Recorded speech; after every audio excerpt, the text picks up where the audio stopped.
The notion that scientists and mainstream media are lying to us about global warming is a concept that has gained significant traction in recent years. While it may seem like a far-fetched idea, there are some valid points to consider when examining the motives behind the dissemination of information on this topic. One of the primary reasons why some people believe that scientists and the media are being dishonest about global warming is the perceived agenda-driven narrative that dominates the conversation.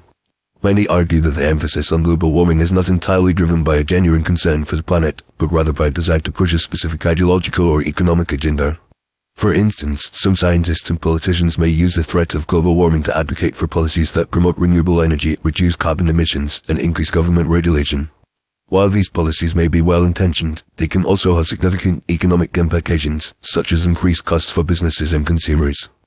As a result, some individuals may feel that the scientific community and the media are exaggerating the severity of global warming in order to justify these policies. Another reason why some people are skeptical of the information presented on global warming is the lack of transparency and accountability within the scientific community. Climate science is a complex and multifaceted field, and there have been instances where scientists have been accused of manipulating data or withholding information in order to support a particular narrative.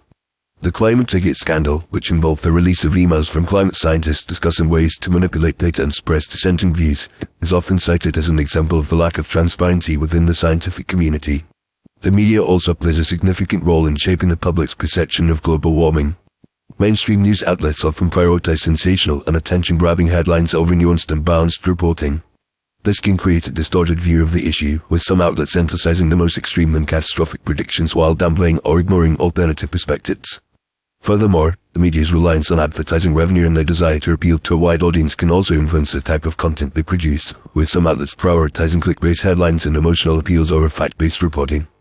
In addition, the politicization of global warming has led to a polarized debate, with some individuals and groups denying the existence of climate change altogether. This polarization has been fueled by the fact that global warming has become a partisan issue, with some politicians and activists using it as a wedge issue to divide people and garner support for their agendas.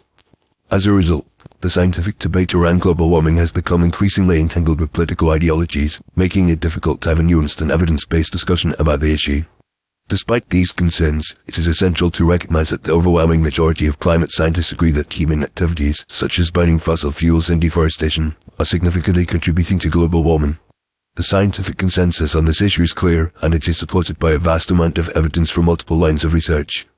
However, it is also important to acknowledge that there are still many uncertainties and complexities surrounding climate science, and that a more nuanced and balanced approach to the discussion is needed.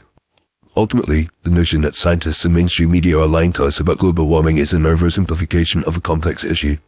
While there may be some validity to the concerns around agenda-driven narratives, lack of transparency, and media bias, it is essential to recognize that the scientific consensus on global warming is based on a thorough and rigorous examination of the evidence.